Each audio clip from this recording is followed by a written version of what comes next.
ಸ್ನೇಹಿತರೆ, welcome back to my YouTube channel. 2026-27ನೇ ಸಾಲಿನ ವಿದ್ಯಾರ್ಥಿ ಬಸ್ ಪಾಸು. ನೀವು ಪ್ರೈಮರಿ ಸ್ಕೂಲಿಂದ ಎನಿ ಡಿಗ್ರಿ ಓದ್ತಿರ್ತಕ್ಕಂಥ ವಿದ್ಯಾರ್ಥಿಗಳು ಈ ಒಂದು ಬಸ್ ಪಾಸ್ಗೆ ಅರ್ಜಿ ಆಹ್ವಾನ ಆಗಿದೆ.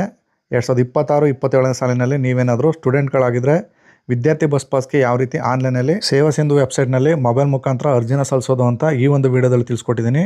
ವಿಡಿಯೋನ ಸ್ಕಿಪ್ ಮಾಡ್ದಂಗೆ ಕೊನೆ ತನಕ ನೋಡಿ, ನೀವೇನೋ ಅರ್ಜಿನ ಹಾಕ್ಬೋದು. ಮೊದಲಿಗೆ ಸ್ನೇಹಿತರೆ, ಯಾವ್ದಾದ್ರು ಸರ್ಚ್ ಬಾರ್ಗೆ ಬಂದು ಸೇವಾ ಸಿಂಧು ಅಂತ ಟೈಪ್ ಮಾಡಿ ಸರ್ಚ್ ಮಾಡಿ.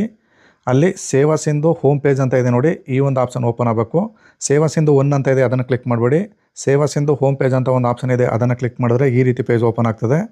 ಇಲ್ಲಿ ನೀವು ಮೇಲ್ಗಡೆ ಲ್ಯಾಂಗ್ವೇಜನ್ನು ಚೇಂಜ್ ಮಾಡ್ಕೋಬೋದು. ಕನ್ನಡ, ಇಂಗ್ಲೀಷ್ ಅಂತ ಇದೆ, ನಾನು ಇಂಗ್ಲೀಷ್ ಮಾಡ್ಕೋತಾ ಇದ್ದೀನಿ. ತದನಂತರ ಇಲ್ಲಿ ನೀವು ನೋಡ್ಬೋದು KKRTC, KSRTC ಮತ್ತು NWRTC ಅಂತೇಳಿ 3 ಡಿವಿಷನ್ಗಳ ಬಸ್ ಪಾಸ್ಗೆ 3 ಲಿಂಕ್ಗಳನ್ನು ಕೂಡ ಕೊಟ್ಟಿದ್ದಾರೆ. ನಾನೀಗ ಸಪೋಸ್ KSRTC ಅನ್ನೋ ಆಪ್ಷನ್ ಇದೆ ನೋಡಿ, ಅದರ ಮೇಲೆ ಕ್ಲಿಕ್ ಮಾಡ್ಕೋತಾ ಇದ್ದೀನಿ. KSRTC ಬಸ್ ಪಾಸ್ಗೆ ಯಾವ ರೀತಿ ಅಪ್ಲೈ ಮಾಡ್ತೀರೋ ಅದೇ ರೀತಿ KKRTC ಮತ್ತು NWRTC ಕೂಡ ಅಪ್ಲೈ ಮಾಡ್ಬೋದು. ಈ ರೀತಿ ನೆಕ್ಸ್ಟ್ ಪೇಜ್ ಓಪನ್ ಆಗ್ತದೆ ಸ್ನೇಹಿತರೆ. ಇಲ್ಲಿ ಕಳೆದ ಬಾರಿ ಕೊಟ್ಟಿರ್ತಕ್ಕಂಥ ಬಸ್ ಪಾಸ್ಗೆ ನೀವು ಯಾವ ಫೋನ್ ನಂಬರ್ ಇರುತ್ತೆ ಆ ಫೋನ್ ನಂಬರು ಹಾಗೆಯೇ ಪಾಸ್ವರ್ಡ್ ಇತ್ತು ಅಂದರೆ ಸೇಮ್ ಅದೇ ನಂಬರ್ನ ಹಾಕಿ ನೀವು ಇಲ್ಲಿ ಲಾಗಿನ್ ಮಾಡ್ಕೋಬೋದು. ಒಂದು ವೇಳೆ ಕಳೆದ ಬಾರಿ ಬಸ್ ಪಾಸ್ ಕೊಟ್ಟಿರ್ತಕ್ಕಂಥ ಫೋನ್ ನಂಬರು ಕಳೆದೋಗಿದೆ, ನಿಮ್ಮ ಹತ್ರ ಪಾಸ್ವರ್ಡ್ ಕಳೆದೋಗಿದೆ ಅಂದರೆ ನೀವು ಯಾವ ರೀತಿ ಅಪ್ಲೈ ಮಾಡೋದು ಅಂತ ಮುಂದಿನ ಭಾಗದಲ್ಲಿ ತಿಳಿಸ್ಕೊಡ್ತೀನಿ. ಸಿಂಪಲಾಗಿ ಸ್ಕ್ರೋಲ್ ಮಾಡ್ಕೊಂಡು ಕೆಳಗಡೆ ಬನ್ನಿ. ಇಲ್ಲಿ ರಿಜಿಸ್ಟರ್ ಹೇರ್ ಅಂತ ಆಪ್ಷನ್ ಇದೆ ನೋಡಿ, ಹೊಸದಾಗಿ ನೀವು ಅರ್ಜಿನ ಹಾಕಬೇಕಾಗ್ತದೆ. ಅಂಥವರು ರಿಜಿಸ್ಟರ್ ಹೇರ್ ಅಂತ ಕ್ಲಿಕ್ ಮಾಡಿದ್ರೆ ನೆಕ್ಸ್ಟ್ ಪೇಜು ಈ ರೀತಿ ಓಪನ್ ಆಗುತ್ತೆ. ಇಲ್ಲಿ ವಿದ್ಯಾರ್ಥಿಯ ಆಧಾರ್ ನಂಬರ್ನ ಹಾಕಬೇಕು. ಹಾಗೆಯೇ ಕೆಳಗೆ ಕಾಣ್ತಿರ್ತಕ್ಕಂಥ ಕ್ಯಾಪ್ಸನ್ನು ಹಾಕಿ ನೀವು ಇಲ್ಲಿ ನೆಕ್ಸ್ಟ್ ಅಂತ ಕ್ಲಿಕ್ ಮಾಡಬೇಕಾಗುತ್ತೆ ಸ್ನೇಹಿತರೆ. ನಾನೀಗ ಫೀಡ್ ಮಾಡ್ತಾಯಿದ್ದೀನಿ, ವೆಯ್ಟ್ ಮಾಡಿ. ಕ್ಯಾಪ್ಸ ಎಲ್ಲ ಫಿಲಪ್ ಮಾಡಿದ ನಂತರ ನೆಕ್ಸ್ಟ್ ಅಂತ ಮಾಡ್ತಾಯಿದ್ದೀನಿ. ತದನಂತರ ನಿಮ್ಮ ಆಧಾರ್ ರಿಜಿಸ್ಟರ್ಡ್ ಮೊಬೈಲ್ಗೆ ನಿಮಗೆ ಒಂದು OTP ಬರುತ್ತೆ. ಆ OTPನ ಹಾಕಿ ಕಂಟಿನ್ಯೂ ಅಂತ ಕ್ಲಿಕ್ ಮಾಡಿ. ತದನಂತರ ನಿಮಗೆ ಮತ್ತೆ ಒಂದು ಆಪ್ಷನ್ ಓಪನ್ ಆಗುತ್ತೆ, ಡಿಜಿಲಾಕರ್ಗೆ ಪಿನ್ನ ಸೆಟ್ ಮಾಡ್ಕೊಳ್ಳಿ ಅಂತ. ನೀವು ಇಲ್ಲಿ 6 ಡಿಜಿಟ್ ಇರ್ತಕ್ಕಂಥ ಪಿನ್ನ ನಂಬರ್ ಜ್ಞಾಪಕ ಇರ್ತಕ್ಕಂಥ ಪಿನ್ನ ಸೆಟ್ ಮಾಡಿಕೊಂಡು ಕಂಟಿನ್ಯೂ ಅಂತ ಕ್ಲಿಕ್ ಮಾಡಿ. ತದನಂತರ ನಿಮಗೆ ನೆಕ್ಸ್ಟು ಈ ರೀತಿ ಆಪ್ಷನ್ ಓಪನ್ ಆಗುತ್ತೆ. ಇಲ್ಲಿ ನಿಮಗೆ ಡಿಜಿಲಾಕರ್ಗೆ ಪರ್ಮಿಷನ್ನ ಕೇಳುತ್ತೆ. ನೀವು ಇಲ್ಲಿ ಆಧಾರ್ ಕಾರ್ಡ್ ಅಂತ ಇದೆ ನೋಡಿ, ಅದನ್ನ ಟಿಕ್ ಬಾಕ್ಸ್ನ ಕ್ಲಿಕ್ ಮಾಡಿ ಕೆಳಗಡೆ ಬಂದು ಅಲೋ ಅಂತ ನೀವು ಕ್ಲಿಕ್ ಮಾಡಬೇಕು. ಡಿಜಿಲಾಕರ್ಗೆ ನಿಮ್ಮ ಪರ್ಮಿಷನ್ ಕೇಳುತ್ತೆ. ಅಲೋ ಮಾಡಿದ ನಂತರ ನೆಕ್ಸ್ಟ್ ಪೇಜು ಈ ರೀತಿ ಓಪನ್ ಆಗುತ್ತೆ. ಸ್ನೇಹಿತರೆ, ಇಲ್ಲಿ ರಿಜಿಸ್ಟ್ರೇಷನ್ ಪೇಜಲ್ಲಿ ನೀವು ಸೇವಾ ಸಿಂಧು ವೆಬ್ಸೈಟ್ಗೆ ಮೊದಲೆಲ್ಲೂ ಕೊಟ್ಟಿರಬಾರ್ದು, ಹೊಸ ಫೋನ್ ನಂಬರ್ನ ಕೊಟ್ಟು ಇಲ್ಲಿ ರಿಜಿಸ್ಟ್ರೇಷನ್ ಮಾಡ್ಕೋಬೇಕಾಗತ್ತೆ. ನೀವು ಕಳೆದ ಬಾರಿ ಕೊಟ್ಟಿರ್ತಕ್ಕಂಥ ಫೋನ್ ನಂಬರ್ ಕೊಟ್ಟರೆ ಆಲ್ರೆಡಿ ಎಕ್ಸಿಟ್ ಅಂತ ತೋರಿಸುತ್ತೆ. ಹೊಸ ನಂಬರ್ನ ಕೊಟ್ಟು ಇಲ್ಲಿ ನೀವು ಕ್ಯಾಪ್ಸನ್ನು ಹಾಕಬೇಕಾಗ್ತದೆ. ಕ್ಯಾಪ್ಸ ಯಾವ ರೀತಿ ಕ್ರಿಯೇಟ್ ಮಾಡಬೇಕು ಅಂದರೆ ಕೆಳಗಡೆ admin@ 357 ಅಂತ ಇದೆ ನೋಡಿ, ಆ ರೀತಿ ನೀವು ಒಂದು ಇಲ್ಲಿ ಪಾಸ್ವರ್ಡ್ನ ಸೆಟ್ ಮಾಡ್ಕೋಬೇಕು. ತದನಂತರ ಕೆಳಗಡೆ ಬಂದು ಕಾಣ್ತಾ ಇರ್ತಕ್ಕಂಥ ಕ್ಯಾಪ್ಸನ್ನು ಹಾಕಿ ನೀವು ಕೆಳಗಡೆ ಸಬ್ಮಿಟ್ ಅಂತ ಬಟನ್ ಇದೆ, ಅದನ್ನು ಕ್ಲಿಕ್ ಮಾಡ್ತು ಅಂದರೆ ನೀವು ಇವಾಗ ರಿಜಿಸ್ಟ್ರೇಷನ್ ಪೇಜಲ್ಲಿ ಕೊಟ್ಟಿದ್ದೀರಲ್ಲ ಆ ಒಂದು ಫೋನ್ ನಂಬರ್ಗೆ ಒಂದು 6 ಡಿಜಿಟ್ OTP ಸೆಂಡ್ ಆಗುತ್ತೆ. ಆ ಒಂದು OTPನ ಇಲ್ಲಿ ಕಾಣ್ತಾ ಇರ್ತಕ್ಕಂಥ OTP ಬಾಕ್ಸ್ಗೆ ಹಾಕಿ ಕೆಳಗಡೆ ಬಂದು ವ್ಯಾಲಿಡೇಟ್ ಅಂತ ಕ್ಲಿಕ್ ಮಾಡಿ. ತದನಂತರ ನಿಮ್ಮದು ಸಕ್ಸಸ್ಫುಲ್ಲಾಗಿ ಸೇವಾ ಸಿಂಧು ಅಕೌಂಟು ಕ್ರಿಯೇಟ್ ಆಗುತ್ತೆ. ಈ ಹ್ಯಾವ್ ಸಕ್ಸಸ್ಫುಲಿ ರಿಜಿಸ್ಟರ್ಡ್ ಸೇವಾ ಸಿಂಧು ಅಂತೇಳಿ ಈ ರೀತಿ ನಿಮಗೆ ಒಂದು ಪಾಪಪ್ ತೋರಿಸುತ್ತೆ. ನೀವು ಇಷ್ಟ ಆಯಿತು ಅಂದರೆ ನಿಮ್ಮದು ಅಕೌಂಟು ಕ್ರಿಯೇಟ್ ಆಗುತ್ತೆ. ಈಗ ಲಾಗಿನ್ ಮಾಡ್ಕೋಬೇಕು. ಇಲ್ಲಿ ಮೇಲ್ಗಡೆ ಲಾಗಿನ್ ಅಂತ ಇದೆ, ಅದನ್ನು ಕ್ಲಿಕ್ ಮಾಡಿದ್ರೆ ಈ ರೀತಿ ಒಂದು ಎರರ್ ಬರುತ್ತೆ. ಮತ್ತೆ ಲಾಗಿನ್ ಅಂತ ಕ್ಲಿಕ್ ಮಾಡಿ ಈ ರೀತಿ ಪೇಜು ಓಪನ್ ಆಗ್ತದೆ. ನೀವು ಅಲ್ಲಿ ರಿಜಿಸ್ಟ್ರೇಷನ್ ಮಾಡ್ಕೋಬೇಕಾದಾಗ ಕೊಟ್ಟಿದ್ದೀರಲ್ಲ ಆ ಫೋನ್ ನಂಬರು ಅಲ್ಲಿ ಕಾಣ್ತಿರೋ ಕ್ಯಾಪ್ಸ ಹಾಕಿ ಮತ್ತೆ ನೀವು ಪಾಸ್ವರ್ಡ್ನ ಹಾಕಿ ಕ್ಲಿಕ್ ಮಾಡ್ತು ಅಂದರೆ ನೆಕ್ಸ್ಟ್ ಮತ್ತೊಂದು ಪೇಜ್ಗೆ ಈ ರೀತಿ ರೀಡೈರೆಕ್ಟ್ ಆಗುತ್ತೆ. ಇಲ್ಲಿ ನೀವು ಮತ್ತೆ ಕೂಡ ಸೇಮ್ ಫೋನ್ ನಂಬರು ಹಾಗೆಯೇ ಅಲ್ಲಿ ಕ್ರಿಯೇಟ್ ಮಾಡ್ಕೊಂಡಿರ್ತಕ್ಕಂಥ ಪಾಸ್ವರ್ಡು ಹಾಗೆಯೇ ಇಲ್ಲಿ ಕಾಣ್ತಾ ಇರ್ತಕ್ಕಂಥ ಕ್ಯಾಪ್ಸನ್ನು ಹಾಕಿ ಕೆಳಗಡೆ ಬಂದು ನೀವು ಇಲ್ಲಿ ಸಬ್ಮಿಟ್ ಅಂತ ಕ್ಲಿಕ್ ಮಾಡಬೇಕಾಗತ್ತೆ ಅಥವಾ ಲಾಗಿನ್ ಅಂತ ಕ್ಲಿಕ್ ಮಾಡಬೇಕಾಗತ್ತೆ. ಕ್ಲಿಕ್ ಮಾಡಿದ ನಂತರ ಸ್ನೇಹಿತರೆ ಆಟೋಮೆಟಿಕ್ಕಾಗಿ ಈ ರೀತಿ ಸೇವಾ ಸಿಂಧು ಸರ್ವಿಸ್ ಬಸ್ನ ಹೋಮ್ ಪೇಜ್ ಓಪನ್ ಆಗುತ್ತೆ. ಇವಾಗ ಬಸ್ ಪಾಸ್ಗೆ ನೀವು ಅಪ್ಲೈ ಮಾಡಬೇಕು ಅಂದರೆ ಇಲ್ಲಿ ಅಪ್ಲೈ ಫಾರ್ ಸರ್ವಿಸಸ್ ಅನ್ನೋ ಆಪ್ಷನ್ಗೆ ಬಂದು ವ್ಯೂ ಆಲ್ ಅವೈಲಬಲ್ ಸರ್ವಿಸ್ ಅನ್ನೋ ಆಪ್ಷನ್ನ ಕ್ಲಿಕ್ ಮಾಡ್ತು ಅಂದರೆ ಈ ರೀತಿ ಬಸ್ ಪಾಸ್ಗೆ ಈ ಕಾಲಮ್ಗಳು ಈ ರೀತಿ ಅಪ್ಲೈ ಮಾಡ್ತಕ್ಕಂಥ ಕಾಲಮ್ಗಳು ಓಪನ್ ಆಗ್ತವೆ. ಮೊದಲಿಗೆ ನೀವು ಕರೆಕ್ಷನ್ಗೆ ಅಪ್ಲೈ ಮಾಡ್ತಕ್ಕಂಥವ್ರು KKRTC, KSRTC, NWRTC ಅವರು ಏನಾದ್ರು ತಪ್ಪಾಗಿ ನೀವು ಬಸ್ ಪಾಸ್ಗೆ ಅಪ್ಲೈ ಮಾಡಿದ್ರೆ ಕರೆಕ್ಷನ್ ಮಾಡ್ಕೊಳ್ಳೋಕೆ ಕೂಡ ಮೊದಲೇ ಕೂಡ ಆಪ್ಷನ್ ಕೊಟ್ಟಿದ್ದಾರೆ. ನೀವೇನಾದ್ರು ಹೊಸದಾಗಿ ನೀವು ಬಸ್ ಪಾಸ್ಗೆ ಅಪ್ಲೈ ಮಾಡಬೇಕು ಅಂದರೆ ಇಲ್ಲಿ ಕೆಳಗಡೆ 4ನೇ ಆಪ್ಷನಿಂದ ತೋರಿಸ್ತಾ ಇದೆ ನೋಡಿ, 4, 5, 6 NWRTC ಆಗಿರ್ಬೋದು, KKRTC ಆಗಿರ್ಬೋದು, KSRTC ಆಗಿರ್ಬೋದು. ನಾನೀಗ 5ನೇ ಆಪ್ಷನು KSRTCನ ಕ್ಲಿಕ್ ಮಾಡ್ಕೊಂಡು ನಿಮಗೆ ಒಂದು ಎಕ್ಸಾಂಪಲ್ ಆಗಿ ಬಸ್ ಪಾಸ್ಗೆ ಅಪ್ಲೈ ಮಾಡೋದು ತೋರಿಸ್ಕೊಡ್ತಾ ಇದ್ದೀನಿ. ಅದಕ್ಕೂ ಮೊದಲು ಇಲ್ಲಿ ಸ್ಟೂಡೆಂಟ್ ಬಸ್ ಪಾಸ್ ಡಿಕ್ಲರೇಷನ್ ಅಂತ ಬರುತ್ತೆ, ಇಲ್ಲಿ ಡೌನ್ಲೋಡ್ ಅಂತ ಕ್ಲಿಕ್ ಮಾಡ್ತು ಅಂದರೆ ಈ ರೀತಿಯಾದಂಥ ಒಂದು ಫಾರ್ಮು ನಿಮಗೆ ಡೌನ್ಲೋಡ್ ಆಗುತ್ತೆ.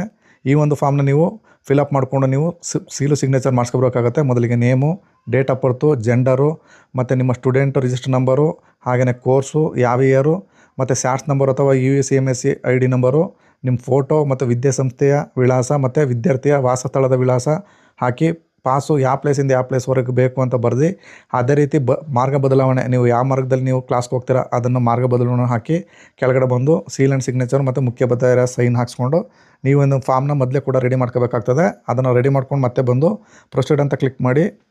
ತದನಂತರ ನಿಮಗೆ ಈ ರೀತಿ ಬಸ್ ಪಾಸ್ಗೆ ಆಗ್ತಕ್ಕಂಥ ನೆಕ್ಸ್ಟ್ ಪೇಜ್ ಓಪನ್ ಆಗ್ತದೆ. ಈಗ ಸಪೋಸ್ ನಾನು KSRTC ಹಾಕ್ತಾಯಿದ್ದೀನಿ, KKRTC NWKRTC ಅವರು ಕೂಡ ಸೇಮ್ ಮೆಥಡಲ್ಲೇ ಕೂಡ ಅಪ್ಲೈ ಮಾಡಿ ನಿಮ್ಮದು ಪಾಸ್ ಸಹ ಯಶಸ್ವಿಯಾಗಿ ಸಬ್ಮಿಟ್ ಆಗುತ್ತೆ ಸ್ನೇಹಿತರೆ.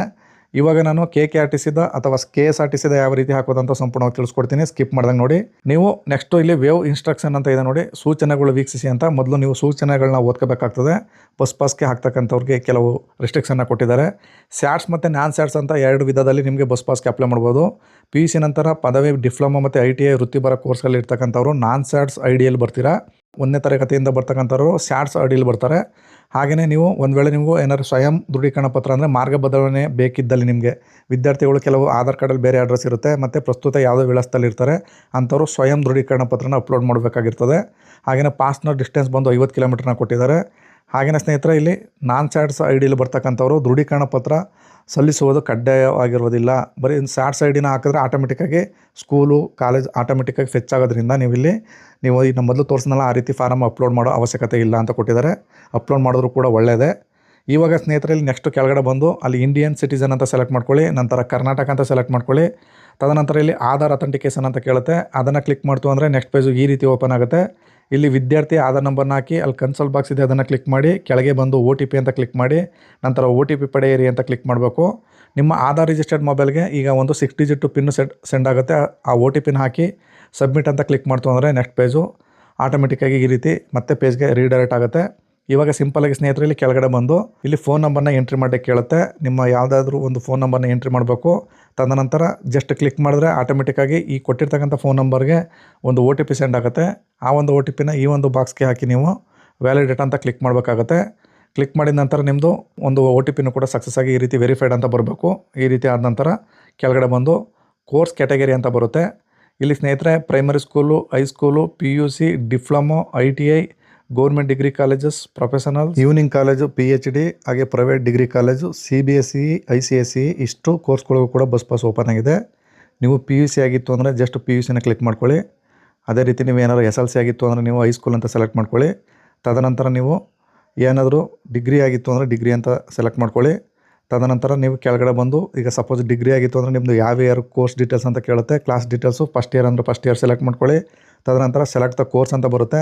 ಸಪೋಸ್ ನಾನೀಗ ಬ್ಯಾಚುಲರ್ಸ್ ಆಫ್ ಕಾಮರ್ಸ್ ಅಂತ ಸೆಲೆಕ್ಟ್ ಮಾಡ್ಕೊತಾ ಇದ್ದೀನಿ. ನಂತರ ಗೆಟ್ ಡೀಟೇಲ್ಸ್ ಅಂತ ಕ್ಲಿಕ್ ಮಾಡ್ತು ಅಂದರೆ ಆಟೋಮೆಟಿಕ್ಕಾಗಿ ನಿಮ್ಮ ಆಧಾರ್ ಕಾರ್ಡಲ್ಲಿ ಇರ್ತಕ್ಕಂಥ ನಿಮ್ಮ ಅಡ್ರೆಸ್ಸು, ನಿಮ್ಮ ಫೋಟೋ, ಹಾಗೆ ನಿಮ್ಮ ಡೇಟ್ ಆಫ್ ಬರ್ತು, ನಿಮ್ಮ ಹೆಸರು, ಹಾಗೆ ತಂದೆ ಹೆಸರು ಪ್ರತಿಯೊಂದು ಕೂಡ ಆಟೋಮೆಟಿಕ್ಕಾಗಿ ಫೆಚ್ ಆಗುತ್ತೆ ಸ್ನೇಹಿತರೆ. ಈಗ ನೀವು ಇಲ್ಲಿ ಕ್ಯಾಟಗರಿ ಅಂತ ಒಂದು ಆಪ್ಷನ್ ಇದೆ, ಅದನ್ನು ಕ್ಲಿಕ್ ಮಾಡಿದ್ರೆ ನೀವು SC ST ಆಗಿತ್ತು ಅಂದರೆ ಒಂದು ಆಡಿ ನಂಬರ್ನ ಹಾಕಬೇಕಾಗ್ತದೆ. ಯಾಕಂದರೆ ನಿಮಗೆ ಪಾಸ್ ಕೂಡ 150 ರೂಪೀಸ್ ಆಗ್ಬಿಡುತ್ತೆ. ಒಂದು ವೇಳೆ ನಿಮ್ಮದು SC ST ಎಲ್ಲ ಅದರ್ಸ್ ಆಗಿತ್ತು ಅಂದರೆ ನೀವು ಆ ಒಂದು ಕಾಲಮ್ಗೆ ಅದರ್ಸ್ ಅಂತ ಸೆಲೆಕ್ಟ್ ಮಾಡ್ಕೊಳ್ಳಿ. ನೀವು ಇಲ್ಲಿ ಕ್ಯಾಸ್ಟ್ ಇನ್ಕಮ್ನ ಆಡಿ ನಂಬರ್ ಹಾಕೋ ಅವಶ್ಯಕತೆ ಇಲ್ಲ. ತದನಂತರ ಸ್ನೇಹಿತರೆ ಕೆಳಗಡೆ ಇನ್ಸ್ಟಿಟ್ಯೂಷನ್ ಇನ್ಫಾರ್ಮೇಷನ್ ಅಂತ ಬರುತ್ತೆ. ನಿಮ್ಮ ವಿದ್ಯಾಸಂಸ್ಥೆಯ ವಿವರಣೆ ಹಾಕಬೇಕು. ಮೊದಲಿಗೆ UACMSC ID ಅಂತ ಕೇಳುತ್ತೆ. ನೀವು ಡಿಗ್ರಿ ಆಗಿರೋ ನಿಮ್ಮ ಬಳಿ ಇರುತ್ತೆ, ಆ ಒಂದು ಐಡಿನ ಹಾಕಬೇಕು. ನಂತರ student name, student address, university name ಮತ್ತು ಇನ್ಸ್ಟಿಟ್ಯೂಷನ್ ನೇಮು, ಇನ್ಸ್ಟಿಟ್ಯೂಷನ್ ಅಡ್ರೆಸ್ಸು, ಹಾಗೆಯೇ UG PG, ಹಾಗೆಯೇ ಕೋರ್ಸ್ ನೇಮು, ಕೋರ್ಸ್ ಇಯರು ಪ್ರತಿಯೊಂದನ್ನು ಕೂಡ ನೀವು ಈ ಒಂದು ಕಾಲಮ್ಗೆ ಫಿಲಪ್ ಮಾಡಬೇಕಾಗತ್ತೆ. ಇದು ಡಿಗ್ರಿ ಸ್ಟೂಡೆಂಟ್ ಆಗಿರ್ತಕ್ಕಂಥವ್ರು ಫಿಲಪ್ ಮಾಡೋ ಅಂಥದ್ದು. ನೆಕ್ಸ್ಟ್ ಸ್ಟೆಪ್ಪಲ್ಲಿ ನಾನು ಹೈಸ್ಕೂಲ್ ಅಥವಾ PUC ವಿದ್ಯಾರ್ಥಿಗಳು ಅಪ್ಲೈ ಮಾಡೋದು ಹೇಗೆ ಅಂತ ಅದನ್ನು ಕೂಡ ನಿಮಗೆ ತಿಳಿಸ್ಕೊಡ್ತೀನಿ. ಇಲ್ಲಿ ನೀವು ಕಾಲೇಜ್ ಅಥವಾ ಡಿಗ್ರಿ ಸ್ಟೂಡೆಂಟ್ ಆಗಿರೋ 1050 ರೂಪಾಯಿ ಫೀಸ್ ಬರುತ್ತೆ. ಹಾಕಿ ನೀವು ಕೆಳಗಡೆ ಬಂದು ಸಬ್ಮಿಟ್ ಅಂತ ಕ್ಲಿಕ್ ಮಾಡಿ, ಸಿಂಪಲ್ ಇಷ್ಟೇ. ಅದೇ ರೀತಿ ಸ್ನೇಹಿತರೆ ನಾನು ಮತ್ತೆ ಒಂದು PUCಯನ್ನು ಅಪ್ಲೈ ಮಾಡಿ ನಿಮಗೆ ತೋರಿಸ್ಕೊಡ್ತೀನಿ. ಈಗ ಸಪೋಸ್ ಹೈಸ್ಕೂಲ್ ಆಗಿತ್ತು ಅಂದರೆ ಹೈಸ್ಕೂಲ್ ಅಂತ ಕ್ಲಿಕ್ ಮಾಡ್ಕೊಳ್ಳಿ. ಹೈಸ್ಕೂಲಲ್ಲಿ ನಿಮ್ಮದು 8th 9th 10th ಅಂತ ಬರುತ್ತೆ. ಆ 3 ಕೋರ್ಸಲ್ಲಿ ನಿಮ್ಮದು ಯಾವುದು ತರಗತಿ ಸೆಲೆಕ್ಟ್ ಮಾಡ್ಕೊಂಡು ಅಪ್ಲೈ ಮಾಡ್ಬೋದು. ನಾನು PUC ಆಗಿರೋದ್ರಿಂದ PUC ಸೆಲೆಕ್ಟ್ ಮಾಡಿಕೊಂಡು ಫಸ್ಟ್ ಇಯರ್ ಅಂತ ಸೆಲೆಕ್ಟ್ ಮಾಡ್ಕೊತಾ ಇದ್ದೀನಿ. ಮತ್ತು ಪ್ರೀ ಯೂನಿವರ್ಸಿಟಿ ಅಂತ ಸೆಲೆಕ್ಟ್ ಮಾಡಿಕೊಂಡು ನೆಕ್ಸ್ಟ್ ಅಂತ ಮಾಡ್ತಾಯಿದ್ದೀನಿ. ಆಟೋಮೆಟಿಕ್ಕಾಗಿ ನೋಡಿ ಇಲ್ಲಿ ಗೆಟ್ ಡೀಟೇಲ್ಸ್ ಅಂತ ಕ್ಲಿಕ್ ಮಾಡಿದ್ಮೇಲೆ ಈ ರೀತಿ ಆಟೋಮೆಟಿಕ್ಕಾಗಿ ನಿಮ್ಮ ಫೋಟೋ ಸಮೇತ ಎಲ್ಲ ಕೂಡ ಫೆಚ್ ಆಯಿತು. ಇಲ್ಲಿ SC ST ಅದರ್ಸ್ ಅಂತ ಇದೆ, ನಾನು ಅದರ್ಸ್ ಅಂತ ಚೂಸ್ ಮಾಡ್ಕೊತಾ ಇದ್ದೀನಿ. ಇಲ್ಲಿ SC ST ಆಯಿತು ಅಂದರೆ ಮೊದಲೇ ಹೇಳಿದ ರೀತಿ ಆಡಿ ನಂಬರ್ನ ಹಾಕಬೇಕು. ಇದು ಅದರ್ಸ್ ಆಗಿರೋದ್ರಿಂದ ನಾನಿಲ್ಲಿ ಈ ಕಾಲಮ್ಗೆ ಅದರ್ಸ್ ಅಂತ ಸೆಲೆಕ್ಟ್ ಮಾಡ್ಕೊತಾ ಇದ್ದೀನಿ. ಈಗ ಯಾವುದೇ ತರಹದ ಆಡಿ ನಂಬರ್ ಹಾಕೋ ಅವಶ್ಯಕತೆ ಇಲ್ಲ. ಇಲ್ಲಿ ಎಂಟರ್ ಸ್ಟೂಡೆಂಟ್ ID ಅಂತ ಕೇಳುತ್ತೆ. ಇಲ್ಲಿ ಸ್ಟೂಡೆಂಟ್ ID ನಂಬರು ಕೊಟ್ಟಿರ್ತಾರೆ. ನೀವು ಫಸ್ಟ್ PUCಗೆ ಜಾಯ್ನ್ ಆಗ್ತಾ ಇದ್ದಂಗೆ ಆ ಒಂದು ID ನಂಬರ್ನ ಹಾಕಿ. ಇಲ್ಲಿ ಸ್ಟೂಡೆಂಟ್ ನೇಮ್ ಅಂತ ಕೇಳುತ್ತೆ, ಇಲ್ಲಿ ಸ್ಟೂಡೆಂಟ್ ನೇಮ್ನ ಹಾಕಿ. ಹಾಗೆಯೇ ಸ್ಟೂಡೆಂಟ್ ಅಡ್ರೆಸ್ ಅಂತ ಕೇಳುತ್ತೆ, ಇಷ್ಟನ್ನು ನೀವು ಇಲ್ಲಿ ಮ್ಯಾನುವಲಾಗಿ ಟೈಪ್ ಮಾಡಬೇಕಾಗತ್ತೆ. ಅದೇ ರೀತಿ ಸ್ನೇಹಿತರೆ ಇಲ್ಲಿ ಕೆಳಗಡೆ ಬಂದು ಯೂನಿವರ್ಸಿಟಿ ನೇಮ್ ಅಂತ ಕೇಳುತ್ತೆ. ನೀವು ಓದ್ತಾ ಇರ್ತಕ್ಕಂಥ ಯೂನಿವರ್ಸಿಟಿ ನೇಮ್ ಅದನ್ನು ನೀವು ಈ ಕಾಲಮ್ಗೆ ಹಾಕಬೇಕಾಗ್ತದೆ. ತದನಂತರ ನೀವು ಡಿಸ್ಟಿಕ್ಕು, ನಿಮ್ಮ ಯೂನಿವರ್ಸಿಟಿ ಬರ್ತಕ್ಕಂಥ ಡಿಸ್ಟಿಕ್ಕು ಯಾವ ಡಿಸ್ಟಿಕ್ ಬರುತ್ತೆ ಅದನ್ನು ಸೆಲೆಕ್ಟ್ ಮಾಡ್ಕೊಳ್ಳಿ. ಹಾಗೆಯೇ ತಾಲೂಕು ಯಾವುದು ಅದನ್ನು ಸೆಲೆಕ್ಟ್ ಮಾಡ್ಕೊಳ್ಳಿ. ಮತ್ತು ಇನ್ಸ್ಟಿಟ್ಯೂಷನ್ ನೇಮು, ಆ ಒಂದು ತಾಲೂಕಿನಲ್ಲಿ ಬರ್ತಕ್ಕಂಥ ಇನ್ಸ್ಟಿಟ್ಯೂಷನ್ ನೇಮ್ಗಳನ್ನ ತೋರಿಸುತ್ತೆ, ಆ ಲೀಸ್ಟಿಂದ ಚೂಸ್ ಮಾಡ್ಕೊಳ್ಳಿ. ಅದೇ ರೀತಿ ಇನ್ಸ್ಟಿಟ್ಯೂಷನ್ ಅಡ್ರೆಸ್ ಅಂತ ಕೇಳುತ್ತೆ, ಇನ್ಸ್ಟಿಟ್ಯೂಷನ್ ಯಾವ ಅಡ್ರೆಸ್ಸಲ್ಲಿದೆ ಸಂಪೂರ್ಣವಾಗಿ ಟೈಪ್ ಮಾಡಿ. ಕೋರ್ಸ್ ನೇಮ್ ಅಂತ ಕೇಳುತ್ತೆ, ನೀವು ಏನು ಓದ್ತಿದ್ದೀರಾ ಅದನ್ನು ಟೈಪ್ ಮಾಡಬೇಕು. PUC ಇದ್ದರೆ PUC ಅಂತ ಹಾಕ್ತಿದ್ದೀನಿ. ಇಯರ್ ಆಫ್ ಕೋರ್ಸ್ ಅಂತ ಬರುತ್ತೆ, ಫಸ್ಟ್ ಇಯರ್ ಅಂತ ಸೆಲೆಕ್ಟ್ ಮಾಡ್ಕೊತಾ ಇದ್ದೀನಿ. ಹಾಗೆಯೇ ಬಸ್ ಪಾಸು ಎಷ್ಟು ಅಮೌಂಟ್ ಅಂದರೆ ಅಲ್ಲಿ ₹1050 ಬರುತ್ತೆ. ಬಸ್ ವ್ಯಾಲಿಡಿಟಿ ಬಂದು 2027 ತನಕ ಬರುತ್ತೆ. ತದನಂತರ ಕೆಳಗಡೆ ಬಂದು ರೂಟು ಡೀಟೇಲ್ಸು, ಮೊದಲಿಗೆ ಸೋರ್ಸ್ ಆಫ್ ಡಿಸ್ಟ್ರಿಕ್ಟ್ ರೂಟ್ ಅಂತ ಕೇಳುತ್ತೆ, ನಿಮ್ಮ ಡಿಸ್ಟ್ರಿಕ್ಟ್ನ ಸೆಲೆಕ್ಟ್ ಮಾಡ್ಕೊಳ್ಳಿ. ನಂತರ ನಿಮ್ಮ ತಾಲೂಕನ್ನು ಸೆಲೆಕ್ಟ್ ಮಾಡ್ಕೋಬೇಕು, ಅದೇ ರೀತಿ ನಿಮ್ಮ ಹೋಬಳಿನ ಸೆಲೆಕ್ಟ್ ಮಾಡ್ಕೋಬೇಕು, ಅದೇ ರೀತಿ ನಿಮ್ಮ ವಿಲೇಜನ್ನು ಸೆಲೆಕ್ಟ್ ಮಾಡ್ಕೋಬೇಕಾಗತ್ತೆ. ನಂತರ ಸ್ನೇಹಿತರೆ ನೆಕ್ಸ್ಟ್ ಆಪ್ಷನ್ ಬಂದು ನಿಯರೆಸ್ಟ್ ಬೋರ್ಡಿಂಗ್ ಪಾಯಿಂಟ್, ಅಂದರೆ ನೀವು ಉಳ್ಕೊಳ್ತಕ್ಕಂಥ ವಿಲೇಜು ಆ ಪಾಯಿಂಟ್ ಕೇಳುತ್ತೆ. ನೀವು ಇಲ್ಲಿ ಜಸ್ಟು ಅದನ್ನು ಸೆಲೆಕ್ಟ್ ಅಂತ ಕ್ಲಿಕ್ ಮಾಡಿದ್ರೆ ನಿಮ್ಮ ಊರ ಹೆಸರು, ನಿಮ್ಮ ಅಕ್ಕಪಕ್ಕದಲ್ಲಿ ಸ್ಟಾಪ್ ಕೊಡ್ತಾರಲ್ಲ ಬಸ್ಸು, ಆ ಒಂದು ಅಡ್ರೆಸ್ನ ತೋರಿಸುತ್ತೆ. ನಿಮ್ಮದು ವಿಲೇಜ್ ಯಾವುದಿತ್ತು ಅದನ್ನು ಸೆಲೆಕ್ಟ್ ಮಾಡ್ಕೊಳ್ಳಿ. ಅದೇ ರೀತಿ ಸ್ನೇಹಿತರೆ ನಿಯರೆಸ್ಟ್ ಡ್ರಾಪಿಂಗ್ ಪಾಯಿಂಟ್ ಅಂತ ಕೇಳುತ್ತೆ, ನೀವು ಹೋಗ್ತಕ್ಕಂಥ ವಿದ್ಯಾಸಂಸ್ಥೆಗೆ ಹೋಗ್ತಕ್ಕಂಥ ಲೀಸ್ಟ್ನ ತೋರಿಸುತ್ತೆ. ನಿಮ್ಮದು ಯಾವ ವಿದ್ಯಾಸಂಸ್ಥೆ ಯಾವ ಊರಲ್ಲಿದೆ ಆ ಒಂದು ನಿಯರೆಸ್ಟು ಡ್ರಾಪ್ ಪಾಯಿಂಟ್ನ ನೀವು ಅಲ್ಲಿ ಸೆಲೆಕ್ಟ್ ಮಾಡ್ಕೋಬೇಕು. ಅದೇ ರೀತಿ ನೆಕ್ಸ್ಟ್ ಬಂದು ನಿಮ್ಮದು ರೂಟ್ನ ಕೇಳುತ್ತೆ, ಕೆಳಗಡೆ ಆಪ್ಷನು VA1 ಅಂತ ಇದೆ ನೋಡಿ, ಅದನ್ನು ಚೂಸ್ ಮಾಡಿಕೊಂಡು ನಿಮ್ಮ ಯಾವ ರೂಟಲ್ಲಿ ನೀವು ನಿಮ್ಮ ಕಾಲೇಜ್ಗೆ ಹೋಗ್ತೀರಾ ಆ ರೂಟನ್ನ ನೀವು ಸೆಲೆಕ್ಟ್ ಮಾಡ್ಕೋಬೇಕು. ಒಂದು ವೇಳೆ ಆ ಲೀಸ್ಟಲ್ಲಿ ನಿಮ್ಮ ಊರ ಹೆಸರು ಬರಲಿಲ್ಲ ಅಂದರೆ ಆಧಾರ್ಸ್ ಅಂತ ಚೂಸ್ ಮಾಡಿಕೊಂಡು ಅಲ್ಲಿ ಮ್ಯಾನುವಲ್ ಆಗಿ ನೀವು ಎಂಟರ್ ದ ಬೋರ್ಡಿಂಗ್ ಪಾಯಿಂಟ್ ಅಂತ ಬರುತ್ತೆ, ಆ ಆಪ್ಷನ್ನ ಓಪನ್ ಆಗುತ್ತೆ ಆಟೋಮೆಟಿಕ್ಕಾಗಿ.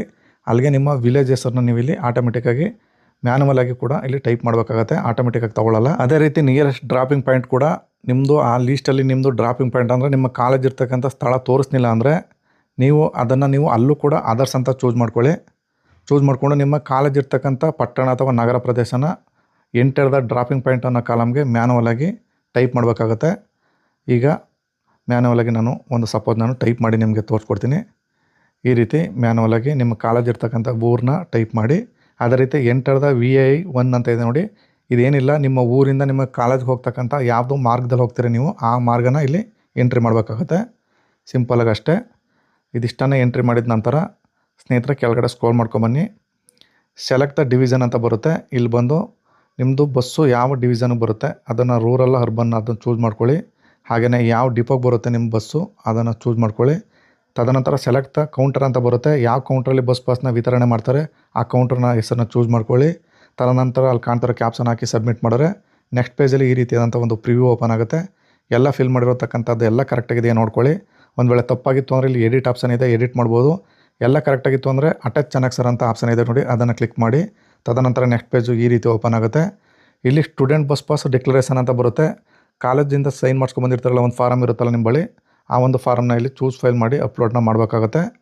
ಅದೇ ರೀತಿ ಸ್ನೇಹಿತರೆ ಕೆಳಗಡೆ ಕೋರ್ಸ್ ಪ್ರವೇಶದ ಒಂದು ರಸೀತಿ ಶುಲ್ಕ ಇರುತ್ತಲ್ಲ ನೋಡಿ, ಅದನ್ನು ಕೂಡ ಇಲ್ಲಿ ನೀವು 500 KB ಒಳಗಡೆ ಚೂಸು PDF ಮಾಡಿ ನೀವು ಅಥವಾ JPG ಫಾರ್ಮ್ಯಾಟಲ್ಲೂ ಕೂಡ ತಗೊಳುತ್ತೆ, ಅದನ್ನು ಕೂಡ ಅಪ್ಲೋಡ್ ಮಾಡಬೇಕಾಗತ್ತೆ. ನಂತರ ಪ್ರೂಫ್ ಆಫ್ ರೆಸಿಡೆಂಟಿಯಲ್ ಅಡ್ರೆಸ್ ಅಂದರೆ ಈ ಒಂದು ಕಾಲಮ್ಗೆ ನಿಮ್ಮ ಆಧಾರ್ ಕಾರ್ಡ್ನ ಅಪ್ಲೋಡ್ ಮಾಡಿ. ಇಷ್ಟು ಅಪ್ಲೋಡ್ ಮಾಡಿದ ನಂತರ ಸ್ನೇಹಿತರೆ ಕೆಳಗಡೆ ಬಂದು ಸೇವ್ ಅನೆಕ್ಸರ್ ಅಂತ ಕ್ಲಿಕ್ ಮಾಡಿ.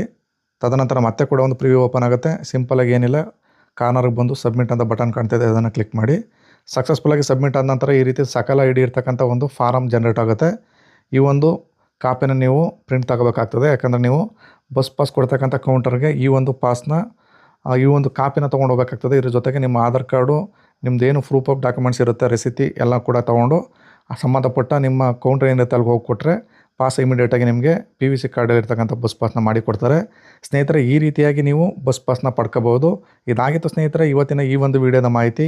ಈ ಮಾಹಿತಿ ಇಷ್ಟವಾಗಿದ್ದರೆ ನಮ್ಮ ಚಾನಲ್ನ ಸಬ್ಸ್ಕ್ರೈಬ್ ಮಾಡ್ಕೊಳ್ಳಿ. ಇಷ್ಟು ಹೇಳಿ ಈ ವಿಡಿಯೋನ ಇಲ್ಲಿಗೆ ಮುಗಿಸ್ತಾ ಇದ್ದೀನಿ.